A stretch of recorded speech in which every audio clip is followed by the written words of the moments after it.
Now, what's holding you back? Are you learning from the past? Do you see all work as a process? Are enough of the right people using process improvement tools?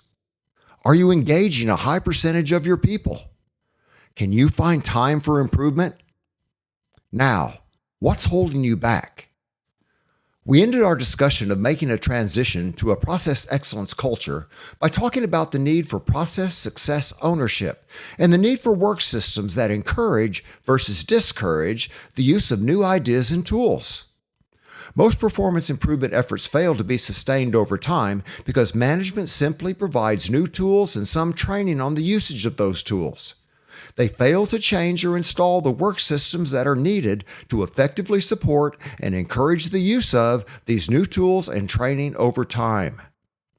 My experience has taught me that there are several key barriers in the form of faulty work systems that hold back the growth of any type of improvement effort, including those of a process excellence nature. If we want our performance improvement efforts to endure the test of time, we have to eliminate as many transition barriers as we can and minimize the negative impact of those that remain in place. In this book, we've explored 5 of the most common barriers to process excellence found in most organizations. We've also talked about a variety of system changes that can be made to get over or around these barriers. Actions speak louder than words, however. This book section focuses on action planning. What will you change or do differently in order to help accelerate and better focus your pursuit of process excellence? Do you need to simply free up some time for your team to spend it on improvement projects? Or do you first need to find or help some people develop these skills? Have you thought about the pros and cons of a project-based improvement approach versus a process-based approach? You have the challenge of deciding which changes you will adopt and to what degree. As you explore these barriers further, please keep in mind that their existence is supported by experience and do not simply represent one person's opinion. You can't go fast and keep the engine running well unless you put good gas in the car and do your preventive maintenance. High-performance building codes. Here are 10 high-performance building codes for a better organization. The leadership team and organization's mission, vision, and values are defined and shared. Leadership behavior must be measured. Skill development is competency and practice-based. All vital signs have trend lines, so we can study process behavior. Balanced scorecards are defined for all processes.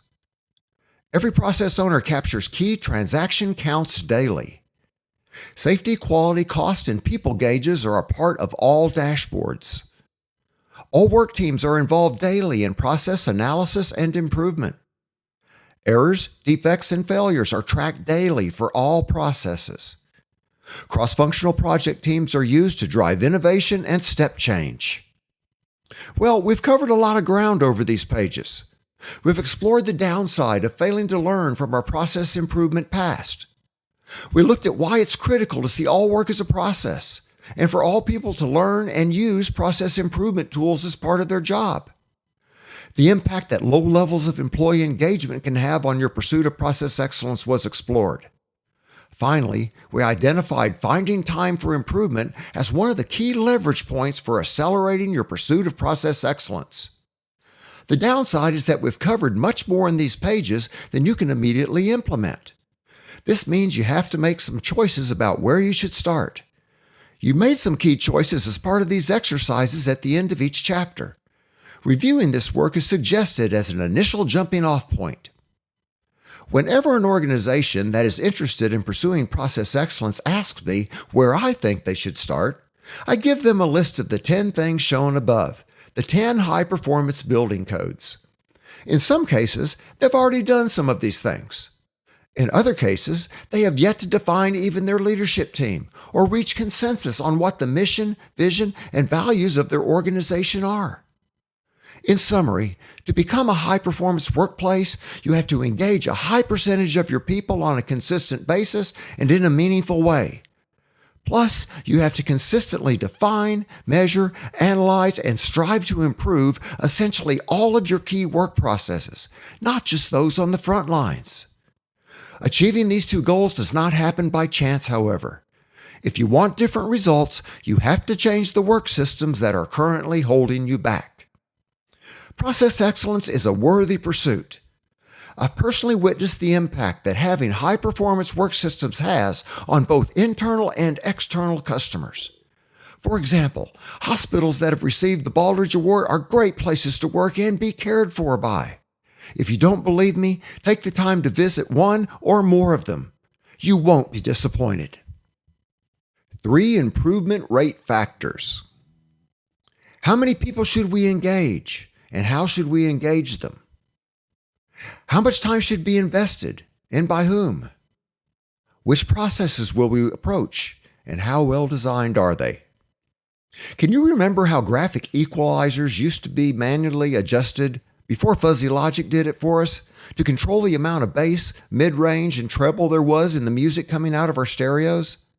If that example goes a little too far back in time for you, think of the multi-channel soundboards that are used at rock concerts to manage speaker output at those events.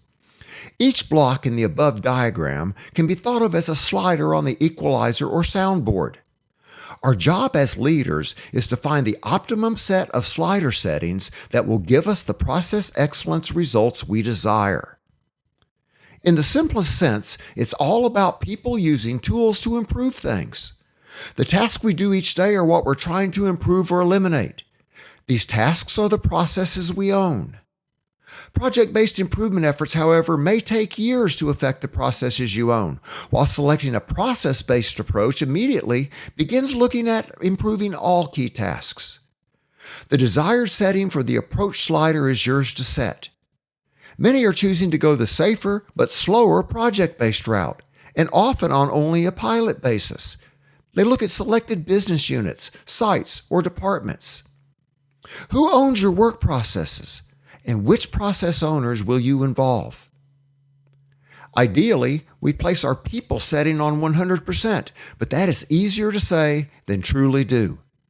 Allowing 100% project team involvement is very tough to support and actually not recommended, as some people are not cut out to be team members. Some people want to just be left alone to do the job they were hired for. Typically, 15 to 20% of the workforce at best is involved in a project-based improvement effort. That's in the average organization. However, I've been part of work systems that consistently engage 65% or more of the site's people on project teams, but they had an excellent support system. I've seen other organizations achieve similar percentages, and again, similar superb support systems in place. A process-based improvement approach, however, bumps this slider setting up to 100% if you expect all formal leaders to be engaged daily. We might succeed in getting everyone to think process improvement 100% of his or her work time, but I would not base any of my pay on such an idealistic goal. Some legacy systems will take years to eliminate. Some legacy employees are really skilled at what they do, but team-based improvement or statistical process control is not in that skill set. At this rate, it's often currently near zero of terms of the high percentage of the average workforce. Any aggregate process towards 50% is seen as a reasonable goal here. How much time do you spend on improvement?